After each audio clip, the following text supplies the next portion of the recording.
Meskipun jelas terlihat bahwa C43 memiliki beberapa pengaruh dari pendahulunya, ada juga sejumlah fitur baru yang perlu dibahas.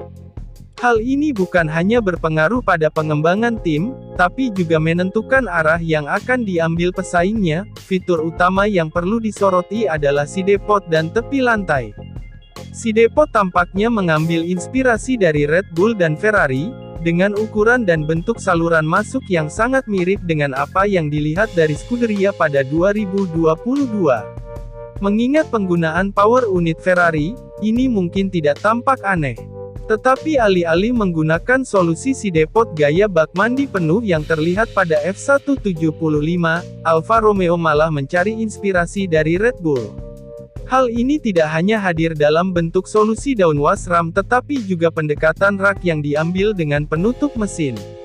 Ini adalah keputusan yang tidak hanya berkisar pada keuntungan aerodinamis, dengan pertukaran dilakukan untuk mengakomodasi solusi pendinginan garis tengah lebih efisien yang tidak dapat digunakan oleh tim selama musim lalu. Tim juga telah memasang perubahan ini dengan perubahan pada suspensi belakang dan gearbox, yang tidak hanya akan membuahkan hasil dari sudut pandang mekanis tetapi juga bekerja selaras dengan perubahan desain aerodinamis lainnya, terutama dengan memperhatikan pemotongan dan tapering besar yang dilakukan untuk mendorong aliran udara masuk ke wilayah kop botol.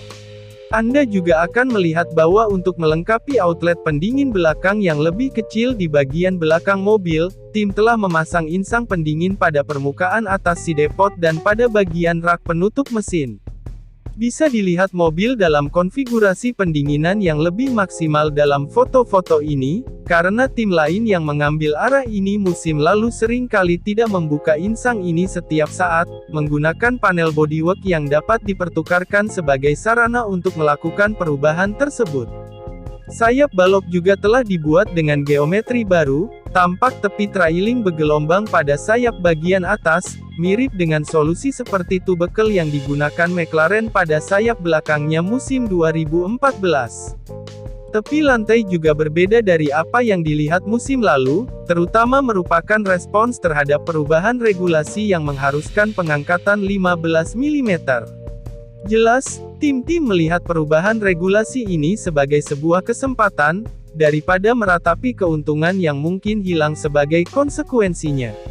Dalam kasus Alfa Romeo, mereka memilih untuk menjalankan bagian depan dan belakang lantai pada ketinggian lebih rendah yang masih diizinkan. Namun, di bagian tengah, ditemukan bahwa lantai telah dipotong menjadi beberapa penutup.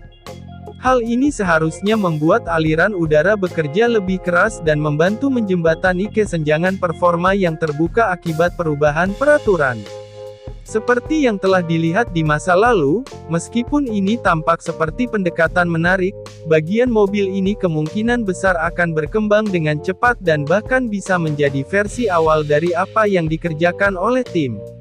Kaca spion lebih besar yang diwajibkan oleh peraturan juga terwujud dalam perakitan yang jauh lebih luas pada C43, dengan bodi yang jelas meruncing mirip dengan sidepot di bawah ini.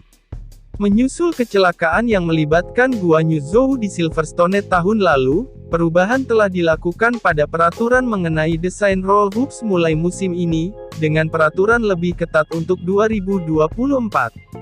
Sebagai konsekuensinya, beberapa orang mungkin berharap bahwa C43 akan kembali ke desain yang lebih konvensional. Namun, seperti yang dijelaskan oleh Yan Moncho, hal ini sedikit terlambat dalam siklus desain untuk itu dan desain blade dapat dioptimalkan agar sesuai. Sementara itu, perbedaan yang paling jelas antara mobil ini dan tahun lalu adalah corak, dengan tim telah mengambil keuntungan dari pergeseran dari putih dan merah ke hitam dan merah sebagai cara untuk menghemat berat. Ini adalah pendekatan yang dilakukan oleh banyak rivalnya musim lalu, karena mereka menanggalkan beberapa bagian dari corak mereka dan mengekspos karbon telanjang dari bodywork. Hal ini membantu mereka untuk menurunkan bobot keseluruhan mobil dan berusaha mendekati batas minimum yang ditentukan dalam peraturan. Proses ini mungkin hanya menghemat beberapa gram, tetapi semuanya sangat berarti dalam hal waktu putaran. Dengan pendekatan dari bawah ke atas dalam hal mendesain corak, Tidak diragukan lagi akan ada lebih banyak hal yang dapat dihemat.